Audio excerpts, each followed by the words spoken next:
Hey everyone, I just wanted to say hi. I went to a RockTape Blade seminar over the weekend, and that is where they teach a soft tissue release technique similar to gua sha using some blades that RockTape has developed.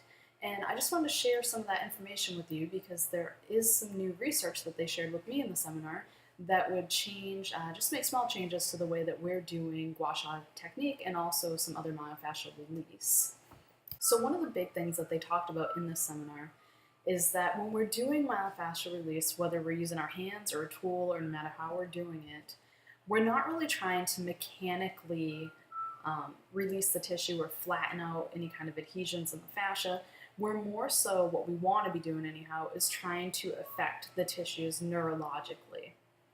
So we all know about proprioceptors, and we're all familiar with that. We talk about it a lot in the course. But what a lot of people don't really think about is these other receptors called the exteroreceptors and the interoreceptors. And this is what we actually are trying to, or we want to try to stimulate when we're doing a technique like gua sha or Graston or myofascial release, anything where we're trying to affect the fascia of the body.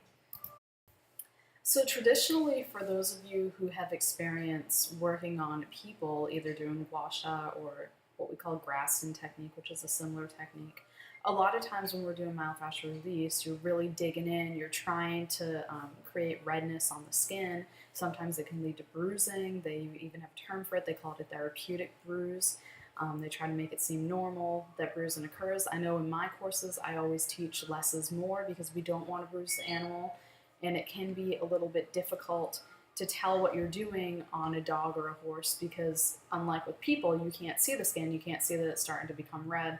So I always say take the less is more approach, but it turns out that I was right because now the research has shown that even for people, you do not want to go that deep and that intense where you're causing a bruise. A lot of the techniques now that they're showing that have the best effects as far as myofascial release goes are going to be your lighter techniques. So basically what the research now is showing is that the best way to reduce pain is with a technique called feathering. And with feathering, you're basically going to be putting hardly any pressure at all. That's why they call it feathering. It kind of feels like you're just brushing the tissue with a feather.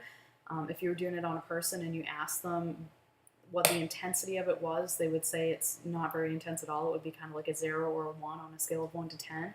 So a couple ways that you can achieve this feathering is if you hold the tool. Now, if you're holding the tool, and if you're holding it straight perpendicular to the body, it's going to be a little bit more intense. So we want to angle it as much as we can, and we're just going to do a feathering motion over the area of pain. And this is going to be the first way to start to decrease that pain, because what we're doing is we're stimulating those interoceptors that we talked about, those little nerve endings that help the body know what's going on outside of the body. We want to stimulate those to reduce the pain sensation. And we're going to do that with this feathering. And we can achieve a couple other things when we're doing this too by changing our speed. So if we're going fast and we're doing a quicker speed, we're actually going to be performing upregulation. We're going to be stimulating those Pacinian nerve endings to help upregulate the nervous system and upregulate that particular area. And also when we're doing these techniques, we're not really doing it specific to muscles, but rather more specific to areas of the body, because we're thinking about the body as a whole that's covered in a fascial stocking, so everything is connected. So we're not so much going to just address one muscle or try to inhibit or support a particular muscle. We are looking at the entire body, and we're trying to either upregulate or downregulate specific areas depending on what's going on with the animal. And when we're doing this at a slower rate, when we're doing it slowly, we're actually going to be down-regulating the area neurologically by stimulating the Ruffini corpuscles. And these actually result, when you stimulate them, it results in a lowering of the sympathetic nervous system. So just to recap, when we're using tools, or even if we're just using our hands and we're going in and we're doing some kind of myofascial release, we want to decrease pain. We're going to be doing very light touch, and we're going to be doing kind of a faster rhythm as we're using the tool or our fingers, and that's going to stimulate, it's going to upregulate neurologically, and it's going to stimulate the the receptors that are on the skin, basically. They're superficial receptors. And when we want to down-regulate or deregulate, we're going to go a little bit deeper. And to accomplish this, we can turn our tool a little bit more perpendicular so that we don't really have to put a whole lot of pressure. This isn't about really digging in. It's about just kind of the way that you're angling the tool. This way is going to be a little bit more superficial. This way is going to feel a little bit more deeper. And we're going to go slower in our pace to try to down-regulate by stimulating the nerves that are found a little bit deeper in the tissues. And again, using the tools of your fingers, there's another technique that you can do that's called gliding. And to do this, you got to capture what we call capturing the skin, which is where you're just gonna, you don't really slide across it. You just want to take that skin and get it to where it stops. And then you're just going to do some quick little motions in there. And what this is accomplishing, and it's going to help improve movement of that skin. So if there's a little kink in the fascia somewhere, and if you're, failing and you feel like one way seems a little more restricted than the other, you can use this to go into that area of restriction, kind of capture it with the tool, and then give it some little quick impulses. So that's another technique that you can use with the tool, or you can also just use your fingers as well if you're doing it manually. I just wanted to share that with you. It's a really quick recap of what I learned over the weekend. If you guys ever have the opportunity to take one of the RockTape Blade courses, I do recommend it. It was a really great seminar. I learned a lot from it. I do recommend taking it.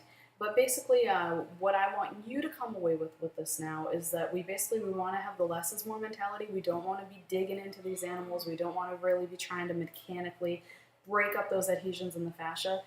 The way that we're going to get better results is by stimulating them in a more of a neurological sense. So we're either going to do that through the light touch, the feathering, and the light stimulation at kind of a quicker pace to upregulate, or we're going to be doing it through the down regulation, where we're going just a little bit deeper, not really digging in, just a little bit deeper, and using a little bit of a slower rate.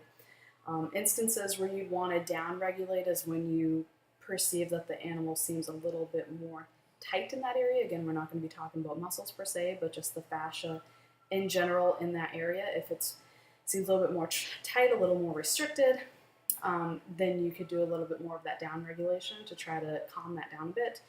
If you have muscles that seem like they're not firing like they should, seem like they're a little bit, we'll say, looser than they should be, like they're kind of not being stimulated the way that they should, then we can do the upregulation where we're doing more of that quicker paced